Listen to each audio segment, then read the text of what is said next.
श्री स्वामी समर्थ. स्वामी महाराजांच्या कृपेने तुमच्या सर्व इच्छा मनोकामना पूर्ण हो. येत्या रविवारी म्हणजेच 21 जुलैला गुरुपौर्णिमा आहे आणि गुरुपौर्णिमेच्या दिवशी जर आपण काही उपाय केले, काही सेवा केल्या तर त्या खूप प्रभावी ठरतात. कारण की या काळामध्ये दत्ततत्व हे 1000 पटीने कार्यरत असतं. त्यामुळे तुम्ही कोणतीही सेवा करा, मग अगदी स्वामी चरित्र सारामृत पठण करा किंवा तारक मंत्राची सेवा करा किंवा गुरुचरित्र पारायण करा. तुम्ही जी पण सेवा कराल त्या सेवेचं फळ हे तुम्हाला निश्चितच मिळेल. त्यामुळे आपण या गुरुपौर्णिमेच्या दिवशी सेवा करायला चुकायचं नाही. उलट आपल्याला जेवढ्या सेवा करता येईल तेवढ्या सेवा आपण या गुरुपौर्णिमेच्या काळामध्ये करायच्या आहे. तर आपल्या आयुष्यामध्ये भरपूर अडचणी, अडथळे, संकटे असतात.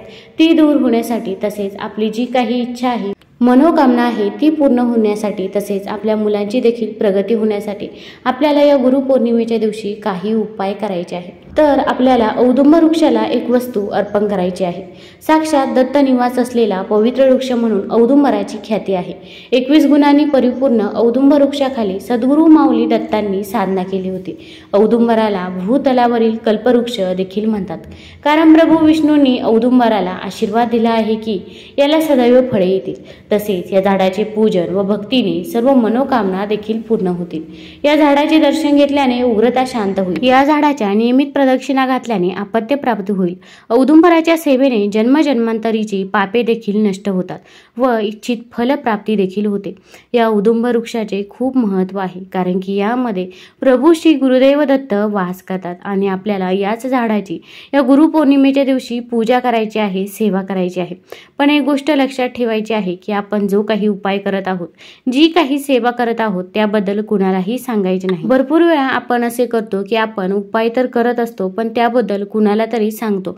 मग शेजारची व्यक्ती असो किंवा आपली मैत्रीण असो, तिला देखील आपण या उपायाबद्दल सांगत असतो. पण प्रत्येक व्यक्ती चांगली असेल असे नाही. आपण चांगले आहोत म्हणून आपल्याला समोरची व्यक्ती देखील चांगली वाटत असते. पण त्या व्यक्तीमध्ये असणारी जी काही नकारात्मकता आहे किंवा तुमच्याबद्दल असणारा जो काही नकारात्मक भाव आहे, मग ती नकारात्मक ऊर्जाच आपल्या घरामध्ये कुठेतरी प्रवेश करत असते. मग आपल्या घराची प्रगती ही खुंटत असते. आपल्या मुलांची देखील प्रगती होत नाही. आपण जो काही उपाय करत असतो तो उपाय देखील फलदायी ठरत नाही. त्यामुळे आपण कधी पण कोणता पण उपाय करत असो त्या उपायाबद्दल आपण कुणालाही सांगायचे नाही व तो उपाय फक्त आपण मनापासून आणि श्रद्धेने सांगायचा आहे. एखादी व्यक्ती असेल की खरंच तिला पण त्या उपायाची गरज आहे, तर अशा व्यक्तीला तुम्ही तो उपाय सांगू शकता. तर आता आपल्याला गुरुपौर्णिमेच्या दिवशी कोणता उपाय करायचा आहे हे जाणून घेण्या अगोदर तुम्ही चॅनलमध्ये नवीन असाल तर चॅनल लाईक करा आणि सबस्क्राईब देखील करा. कमेंटमध्ये श्री स्वामी समर्थ किंवा श्री गुरुदेव दत्त लिहायला विसरू नका. आता गुरुपौर्णिमेच्या दिवशी आपण सकाळी लवकरच उठायचं आहे. अगदी तुम्ही ब्रह्ममुहूर्तावरती उठले तरी पण चालेल. ब्रह्ममुहूर्तावरती आपण जे काही उपाय करत असतो, जी काही सेवा करत असतो, ती सेवा ही फलदायी ठरतच असते. आता आपण जी काही देवपूजा आपल्याला करायची आहे, मग स्वामी चरित्र सारामृत पठण करायचं असेल किंवा दुसरी कोणतीही सेवा करायची असेल, ती सेवा आपण सकाळीच करून घ्यायची आहे. त्यानंतर आपल्याला आता औदुंब वृक्षाखाली जायचं आहे. जिथे पण औदुंब वृक्ष असेल तिथे तुम्ही जाऊ शकता. मग स्वामी महाराजांच्या केंद्रामध्ये, मंदिरामध्ये किंवा दत्त मंदिराच्या बाहेर, आणि तिथेही औदुंब वृक्ष नसेल तर तुम्ही तुमच्या शेतामध्ये जरी औदुंब वृक्ष असेल तर तिथे देखील जाऊ शकता.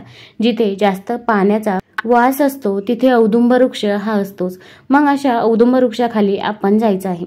जाताना आपण एक तांब्या भरून पाणी घ्यायचं आहे. मग एक तांब्याचा तांब्या घ्यायचा आहे, त्यामध्ये शुद्ध जल टाकायचं आहे. तुमच्या घरामध्ये जर गंगाजल असेल तर त्या पाण्यामध्ये 2 थेंब गंगाजल देखील तुम्ही टाकू शकता. नंतर आपल्याला थोडंसं कच्चं दूध घ्यायचं आहे. एक गोष्ट लक्षात ठेवा की तापवलेलं दूध चुकूनही यायचं नाही. आपल्याला कच्चं दूध घ्यायचं आहे आणि त्यामध्ये आपण थोडीशी साखर टाकायची आहे.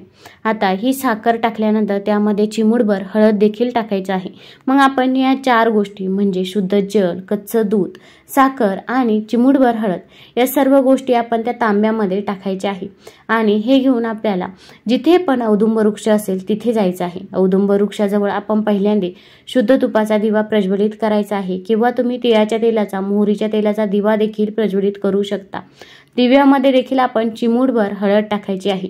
हळद ही भगवान विष्णूंना अत्यंत प्रिय आहे। माता लक्ष्मीला देखील हळद आकर्षित करत असते।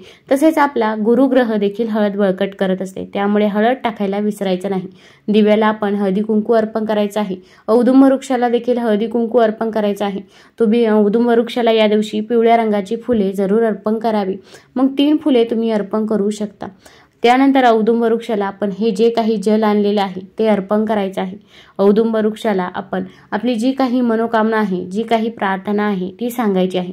अगदी कठीणातली कठीण कोणतीही इच्छा असो की जी तुमची पूर्ण होत नसेल, ती तुम्ही औदुंब वृक्षाजवळ सांगायची आहे। अगदी मनापासून आणि श्रद्धेने आपण आपली इच्छा सांगायची आहे। औदुंब वृक्षाजवळ डोकं टेकवायचं आहे। त्यानंतर आता आपल्याला औदुंब वृक्षाला प्रदक्षिणा घालायची आहे। आता प्रदक्षिणा घालताना आपण दिगंबरा दिगंबरा श्रीपाद वल्लभ दिगंबरा, दिगंबरा दिगंबरा श्रीपाद वल्लभ दिगंबरा या मंत्राचा जप हा चालूच ठेवायचा आहे आणि आपण 11 प्रदक्षिणा घालायच्या आहे। आता आपण प्रदक्षिणा घालताना कुणासोबतही बोलायचं नाही।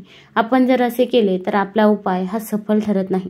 आपण जेव्हा हा उपाय करत असतो तेव्हा आपल्या मनामध्ये देखील सकारात्मक भाव पाहिजे की मी हा उपाय केल्यावरती माझं सर्व काही व्यवस्थितच होणार आहे, माझ्या सर्व मनोकामना नक्कीच पूर्ण होणार आहे। खरं सांगायचं झालं तर कधी कधी आयुष्यामध्ये खूप दुःख यातना सहन कराव्या लागतात। असं वाटतं की खरंच देव आहे का, इथपर्यंत शंका येतात। पण खरं तर हीच वेळ आपल्या परीक्षेची असते। विश्वास ठेवा, इथूनच स्वामी लीला सुरू होते, इथूनच खेळ सुरू होतो। फक्त विश्वास तुटू देऊ नका। आई बाळाला हवेत भिरकावते, काही क्षण ते हवेतही असतं पण ते हसत असतं, कारण त्याचा विश्वास असतो कोणी आहे जे आपल्याला पडू देणार नाही। तोच विश्वास तुमचा स्वामींवर हवा, तुमच्या गुरूंवर हवा। कधी कधी वाटतं हे कसं होईल, हे शक्य आहे का, पण लक्षात ठेवा की तुम्ही तुमच्या बुद्धीच्या कुवतीवर शक्य आणि अशक्य ठरवता, पण स्वामींना या जगात अशक्य असं काहीच नाही। स्वामी तेच देतात जे तुमच्यासाठी योग्य आहे, फक्त तुमचा त्यांच्यावरती विश्वास हा अतूट असला पाहिजे। त्यामुळे फक्त तुम्ही विश्वासाने श्रद्धेने मनापासून तुम्ही ही सेवा करायची आहे। आता आपण प्रदक्षिणा घालून झाल्यानंतर परत आपण औदुंब वृक्षाचं दर्शन घ्यायचं आहे। मनापासून तुमची इच्छा सांगायची आहे। अगदी तळमळीने तुम्ही श्री गुरुदेव दत्त महाराजांसमोर तुमची इच्छा व्यक्त करायची आहे। आता तिथे दर्शन घेतल्यानंतर आपण मंदिरामध्ये जायचं आहे। स्वामी महाराजांच्या मंदिरामध्ये किंवा दत्त महाराजांच्या मंदिरामध्ये जायचं आहे आणि आतमध्ये गेल्यानंतर स्वामी महाराजांच्या चरणाजवळ तुम्ही नारळ आणि खडी साखर अर्पण करू शकता। नारळ आणि खडी साखर अर्पण करताना देखील तुमची इच्छा मनोकामना स्वामी महाराजांना सांगायची आहे आणि तो नारळ आपण तिथेच ठेवून यायचा आहे। अगदी मनापासून आणि श्रद्धेने तळमळीने आपण आपली इच्छा सांगावी। स्वामी महाराज बघा तुमची इच्छा ही नक्कीच पूर्ण करतील।